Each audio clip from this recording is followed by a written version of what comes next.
আউযু বিল্লাহি মিনাশ শাইতানির রাজিম। বিসমিল্লাহির রহমানির রহিম।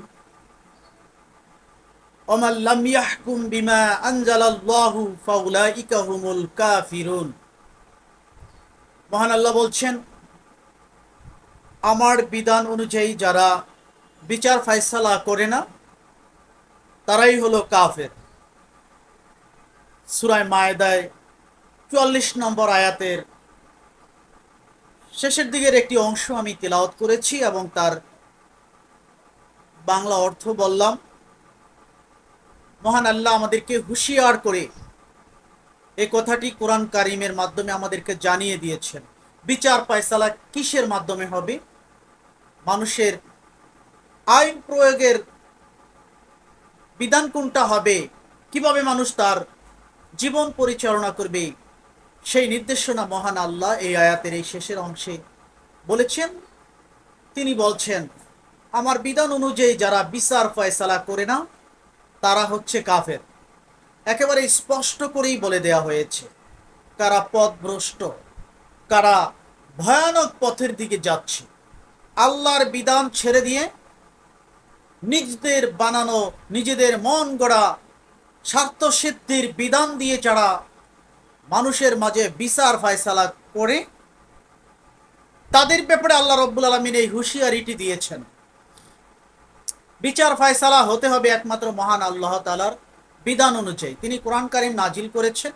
এই কোরআন কারিমের ভিতরে কিভাবে মানুষের ভিতরে বিচার ফায়সালা করা যাবে সেই বিষয়গুলো তিনি জানিয়ে দিয়েছেন। আর যারা এই দিকগুলো থেকে মুখ ফিরিয়ে নেয় তারাই হচ্ছে বিপদগামী, পরকালে কঠিন শাস্তির সম্মুখীন তাদের হতে হবে।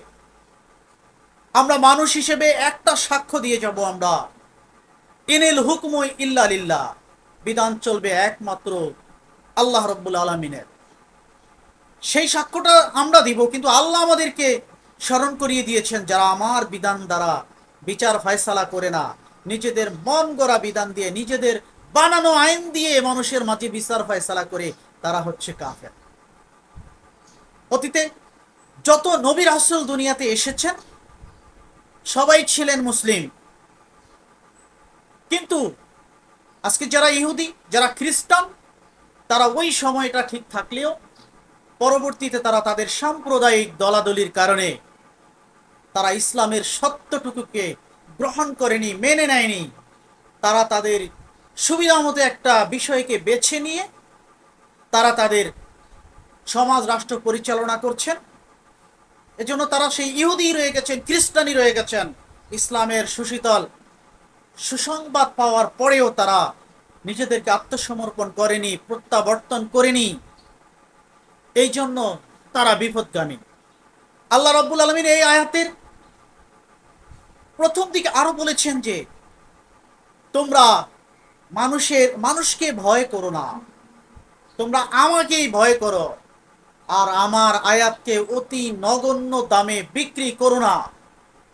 বিচার ফয়সালা বিধান আমার বিধান অনুযায়ী করো, কারণ আমি কোরআন কারিমের ভিতরে সুনির্দিষ্ট বিধান তোমাদের জন্য নাজিল করে দিয়েছি। তবে শুনে রেখো, যারা আমার বিধান অনুযায়ী বিচার ফয়সালা করে না তারাই হচ্ছে কাফের। কি সাংঘাতিক কথা! আল্লাহ রাব্বুল আলামিন যেদিন হিসাব নেবে আপনার আমার কাছ থেকে, সেদিন যদি এই কথাটা জিজ্ঞেস করে তোমরা যারা সমাজের দায়িত্বশীল ছিলে, সমাজ পরিচালনা করতে, তোমরা কি দিয়ে বিচার ফয়সালা করেছো আজকে আমাকে বলো, কি জবাবই বা আমাদের সেদিন থাকবে? গোটা সমাজ আজ মানুষের বানানো বিধান দিয়ে ফয়সালা করা হচ্ছে।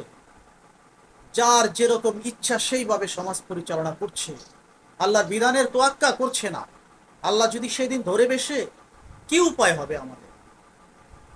আর যারা এই বিধান অনুযায়ী বিচার ফয়সালা করে না, সমাজ পরিচালনা করে না, আল্লাহ তো জানিয়ে দিয়েছেন তোমরা হচ্ছে কাফের। কাফেরদের জন্য কি ভয়াবহ শাস্তির কথা আল্লাহ কোরআনুল কারিমে বর্ণনা করেছেন।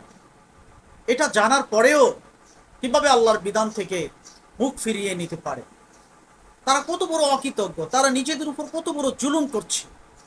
কাল কিয়ামতের দিন শুধু আফসোস করে, সেদিন আফসোস করে কি লাভ হবে? এজন্য আল্লাহ রাব্বুল আলামিন যে হায়াতটুকু দিয়েছে, এই হায়াত থাকতেই সংশোধন হতে হবে। দুনিয়াতে বেঁচে থাকা কালীনই আল্লাহর বিধানকে দ্বিধাহীন চিত্তে মেনে নিতে হবে। আল্লাহ বলছেন, আতিউল্লাহ আতিউর রাসূল আউলিল আমরি মিনকুম, আমার আনুগত্য করো, আমি প্রেরণ করেছি রাসূল, সেই রাসূলের আনুগত্য করো, এবং তোমাদের মাঝে যারা দায়িত্বশীল আছে, যারা আল্লাহ এবং আল্লাহর রাসূলের বিধান অনুযায়ী চলে, তাদেরও আনুগত্য করো। আপনাকে তো যারা দায়িত্বশীল তারা ভুল পথ দেখায় না। আপনি নিজেই কোরআন কারীম পড়ুন, হাদিস পড়ুন, ইসলামী সাহিত্য পড়ুন, আপনি তো বুঝতেই পারবেন আপনার দায়িত্বশীল আপনাকে ভুল সিদ্ধান্ত দেয় কিনা। আপনি তাদেরটাও মানতেছেন না, নিজেও কোরআন হাদিস পড়বেন না, নিজের জন্য নিজেই বিপদ ডেকে আনবেন। ফিরে আসুন কোরআনের সুমহান বার্তা গ্রহণ করে। আল্লাহ রাব্বুল আলামিন আমাদেরকে কোরআন বেশির থেকে বেশি তেলাওয়াত অধ্যয়ন করার তৌফিক দান করুন, আমরা যেন এই বিপদ থেকে বেঁচে থাকতে পারি। আল্লাহ বলছিলেন, ওমান লাম ইয়াহকুম বিমা আনজালাল্লাহু ফাউলাইকা হুমুল কাফিরুন, যারা আমার বিধান দিয়ে বিচার ফয়সালা করে না তারা হচ্ছে কাফের। আমরা যেন এই বিপদের ভিতরে পড়ে না যাই, আমরা যেন মহান আল্লাহর ক্ষমার দিকে থাকতে পারি। যতটুকু সম্ভব ভয়ভীতি দূর করে আল্লাহর বিধান দিয়ে বিচার ফয়সালা করতে হবে, এবং এই বিধানকে নিয়েই সন্তুষ্ট থাকতে হবে, আল্লাহর কাছে সাহায্য চাইতে হবে।